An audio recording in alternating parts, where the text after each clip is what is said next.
দর্শক, এই মুহূর্তে রাজধানীর পল্টনে আছেন আমাদের সহকর্মী শাহাদাত ইমরান। পরিবহন ভাড়া বৃদ্ধি নিয়ে তার কাছ থেকে জেনে নেব সর্বশেষ অবস্থা।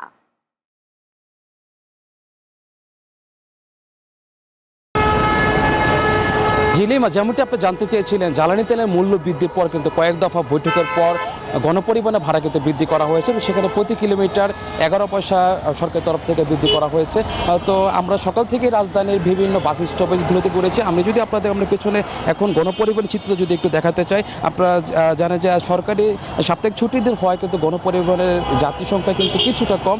এখানকার যাত্রীদের সাথে আমরা কথা বলেছি, তারা আসলে বলছে যে সরকারের তরফ থেকে যে প্রতি কিলোমিটার 11 পয়সা নির্ধারণ করা হয়েছে, পরিবহন যে চালকরা আছে তারা কিন্তু অতিরিক্ত অর্থ কিন্তু আদায় করছে, এটি কিন্তু তারা আমাদেরকে জানিয়েছেন। এবং তারা কিন্তু বলছেন যে সরকারের তরফ থেকে কিন্তু নজরদারির জন্য তারা আহ্বান জানিয়েছেন। আর এছাড়া গণপরিবহনের যে সংশ্লিষ্ট যে ব্যক্তিবর্গ আছে তাদের সাথে আমরা কথা বলি, তারা আসলে বলছে যে নতুন ভাড়া যে নির্ধারণ করা হয়েছে সেটি আসলে এই সমস্যার সমাধানের জন্য 2-1 দিনের মধ্যে প্রতিটি বাসে আসলে নতুন ভাড়ার যে তালিকা সেটি তারা টানিয়ে দেবেন।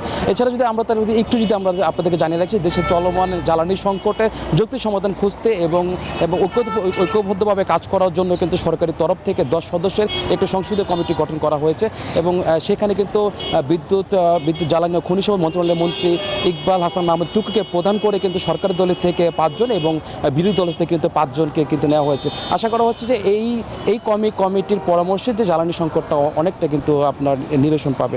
তো এই ছিল রাজধানীর পল্টন এলাকা থেকে আমার কাছ থেকে গণপরিবহনের ভাড়া বৃদ্ধি নিয়ে সর্বশেষ। লিমা। ইমরান, আপনাকে ধন্যবাদ।